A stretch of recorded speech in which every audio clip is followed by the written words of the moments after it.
Bonjour, hi, welcome, bienvenue. If you are planning to visit Paris and or if you are a fashion lover, this video is for you. And if you are the kind of person who likes to find beauty in details, this channel exists for you. This is going to be a two-in-one video, as yesterday I visited the Palais Galliera, which is the museum dedicated to fashion in Paris. And there were two exhibits, one dedicated to the 18th century fashion and the other one dedicated to crafts in fashion.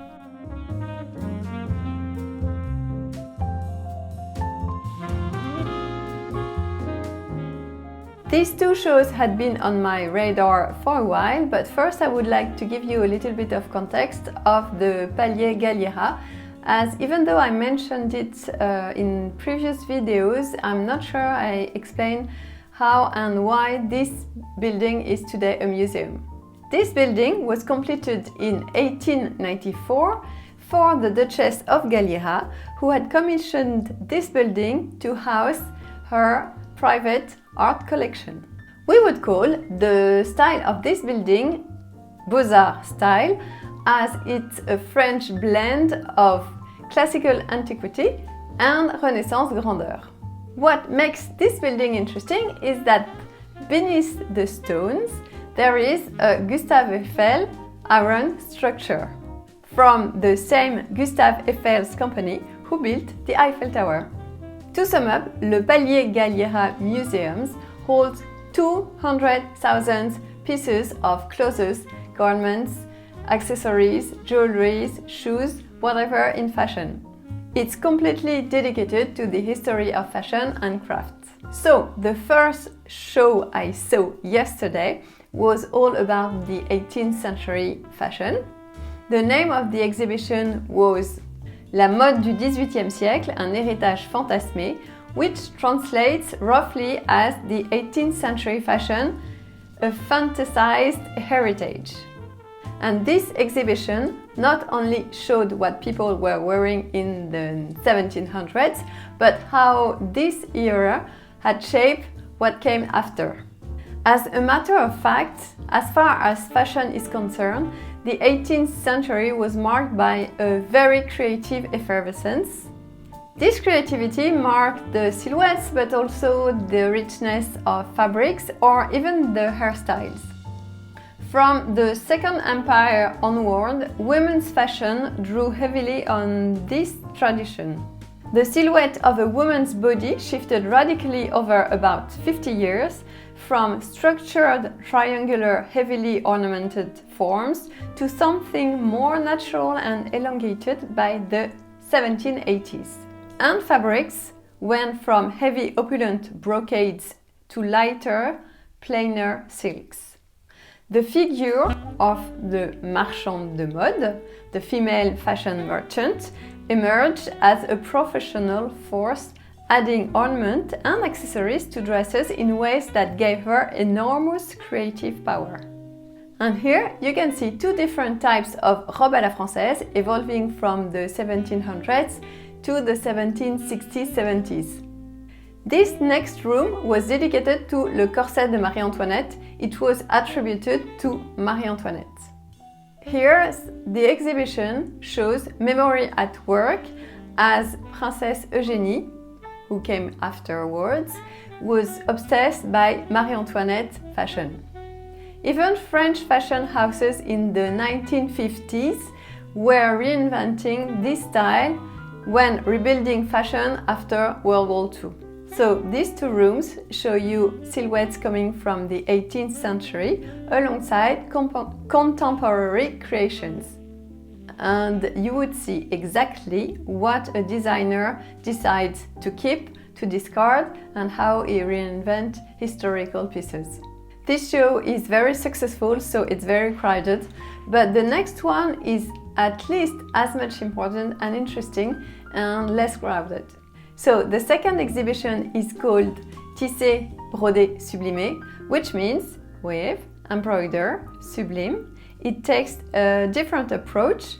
It's exactly the right thing to see after the first one. As the first exhibition shows you what fashion meant through times, this second exhibition shows you how it's made.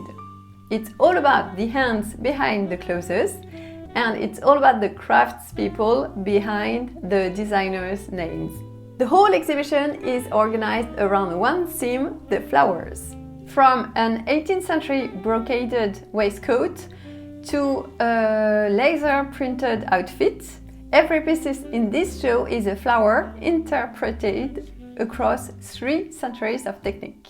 This exhibition is about techniques themselves, and it's about weaving, including the revolution brought by the jacquard loom in 1801, which allowed complex floral patterns to be produced mechanically for the first time. It's about dyeing and printing from hand-applied mordants in the 17th century to digital inkjet and sublimation printing today. It's about embroidery, which the exhibition traces back to ivory braided garments found in Russia. It's about lace.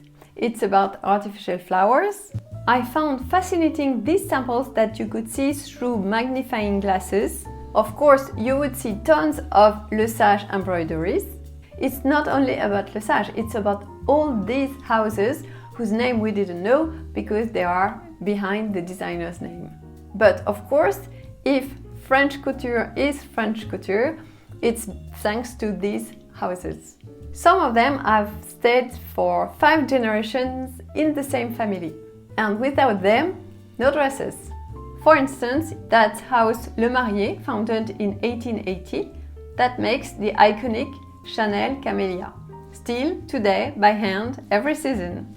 There is no more restaurant in the garden of the Palais Galliera, but you can cross the street and have a very good Italian restaurant.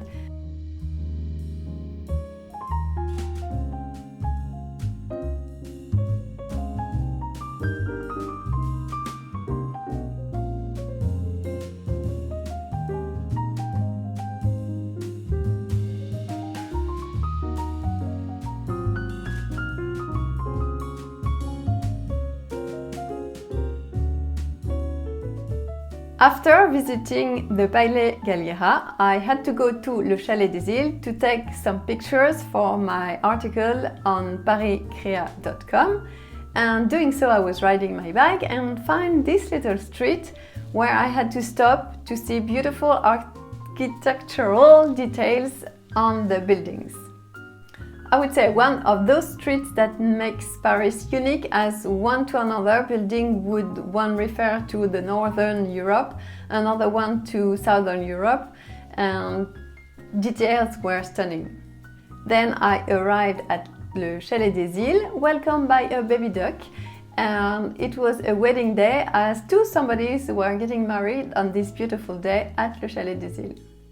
Le Chalet des Îles and le Bois de Boulogne lake are very quiet places in summer, but I will tell you more about it in a next video. Appelons un chat, it was a good day yesterday, and appelons un chat means let's call a spade a spade. Et voilà, c'est tout pour aujourd'hui. Thank you for your time, thank you for watching, I'll see you in the next one, bye bye!